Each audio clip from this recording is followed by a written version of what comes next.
Hello, नमस्कार मित्रांनो. मी किरण.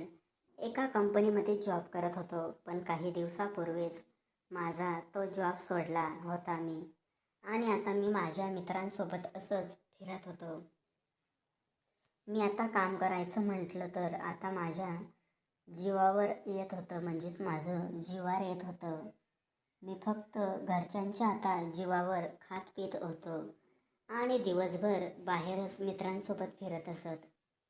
मला खूप मोठे मित्र होते आणि तेही असे तसेही नाही तर चांगलेच मित्र होते. पण आमच्या मित्रांपैकी एकही मित्र काम करत नव्हता. सगळे आपापल्या घरच्यांच्या जीवावर खात पीत असे आणि हिंडत फिरत असे. त्यांच्यातलाच मी एक होतो. माझ्या घरच्यापासून मित्रांनो, माझ्या घरापासून 4 ते 5 किलोमीटर अंतरावर एक छोटीशी चहाची टपरी होती. तिथे सर्व काही म्हणजे जे मुलांना लागेल ते आम्ही दिवसभर त्या चहाच्या टपरीवरूनच घेत असे. त्या टपरीच्या शेजारीच एक वहिनी राहत होत्या. मित्रांनो, एखादा शब्द लिहिताना मागे पुढे होऊन जातो बरं का मित्रांनो. मित्रांनो, एखादा शब्द लिहिताना मागे पुढे होऊन जातो. मला माफ करा बरं का मित्रांनो, एखादा शब्द मागे पुढे होऊ शकतो. मित्रांनो, त्या वहिनीचा नवरा काही दिवसापूर्वीच मरण पावला होता. त्यांना खूप चांगला छोटासा मुलगा पण होता.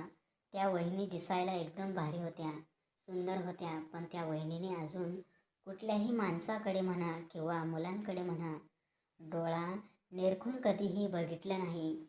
मित्रांनो, एके दिवशी असेच माझे मित्र त्या वहिनीविषयी बोलू लागले होते. त्या वहिनीचा नवरा त्यांना सोडून गेलेला होता. ते 6 ते 7 महिने झाले होते आता. त्यांचा नवरा त्यांना सोडून गेला होता. पण अजून पण काही वहिनीने काही वेगळे केले नाही. किती चांगल्या आहेत ना त्या. त्या वहिनी, त्यांना एक मुलगा पण आहे. पण त्यांनी त्यांच्याविषयी काहीतरी विचार करायला हवं. कारण एक मुलगा असल्यामुळे त्यांना कोणाशी तरी गरज असणारच असा आमच्या मुलांमध्ये विचार चालू होता. मी रोज जाऊन त्या टपरीवर बसत होतो. त्या वहिनी पण रोज बाहेर येऊन बसत होत्या. पण काही दिवसापासून बघत होतो, त्या माझ्याशी खूप चांगल्या बोलत होत्या आणि खूप माझ्याकडे बघत पण होत्या. मी त्यांना चांगल्या नजरेने बघत होतो आणि चांगल्या भाषेत बोलत होतो.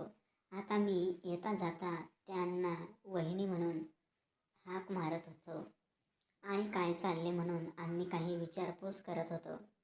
त्याही मला माझ्याशी चांगलं बोलत होत्या. पण त्यांचा प्रतिसाद पाहून मला खूप बरं वाटत होतं. त्यांना एक मुलगा होता.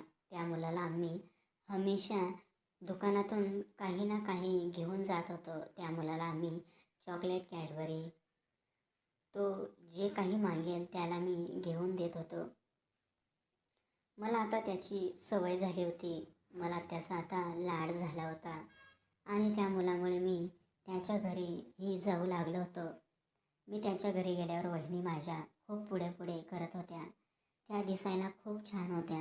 पण इतक्या लहान वयातच त्यांचा नवरा त्यांना सोडून गेला होता. मला त्याचं खूप दुःख जाणवत होतं. वहिनीने आता माझ्यासोबत आपुलकी वाढवली होती.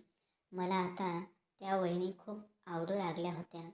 माझी त्यांच्याकडे बघण्याची दृष्टी आता बदलली होती. मी आता त्यांना वेगळ्याच नजरेने बघत होतो.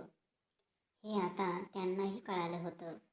माझं मोठंसं धाडस करून मी एक दिवस त्यांना माझा नंबर दिला आणि म्हणालो, वहिनी, जर तुम्हाला माझ्याशी बोलायला आवडलं तर नक्की मला फोन करा.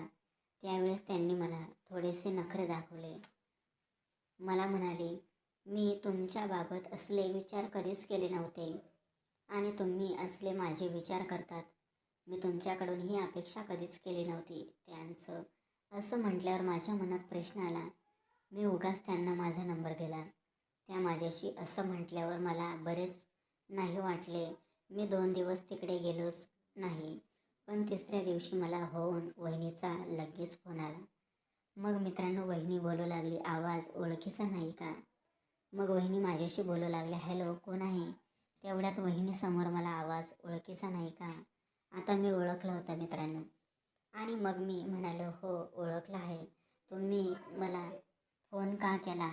तुम्ही तर काल मला म्हणाल्या होतात ना की तुम्ही माझ्याकडे त्या दृष्टिकोनाने बघत आहे. मग वहिनी सॉरी. वहिनीने मला सॉरी म्हटलं. का माझं चुकलं वहिनी? वहिनी मला बोलले सॉरी माझं चुकलं, मी तुम्हाला आज असं बोलायला नको पाहिजे होतं, माफ करा, मी परत तुमच्याबाबत असला विचार करणार नाही. मित्रांनो, आता मी वहिनीला बोलू लागलो की मी असा विचार याच्यापुढे करणार नाही. जे झाले ते झाले. वहिनीसमोर हसू लागल्या. मला तुमच्यासोबत टाईम झालेला आवडतो, तुमच्यासोबत गप्पा मारायला आवडतात, अशा वहिनी मला बोलू लागल्या. मला कळालं होतं वहिनी होऊन मला फोन केला होता, म्हणून मग मित्रांनो माझं हे रोजचं बोलणं चालू झालं होतं. आणि आता मी वहिनीच्या घरी रोज जाऊ लागलो होतो.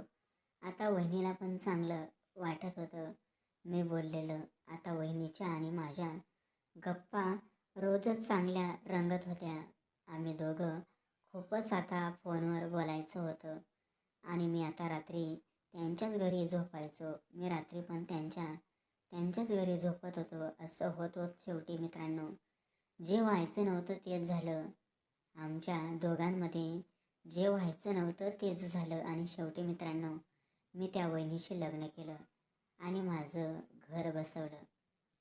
मित्रांनो, मी हे चांगलं केलं का वाईट केलं मला कमेंटमध्ये नक्की कळवा बरं का. मी हे चांगलं केलं का वाईट केलं मला हे कमेंटमध्ये नक्की कळवा. आणि ही कथा मित्रांनो मी फक्त तुमच्या मनोरंजनासाठी लिहिली आहे बरं का मित्रांनो. कोणीही वाईट वाटून घेऊ नये बरं का मित्रांनो.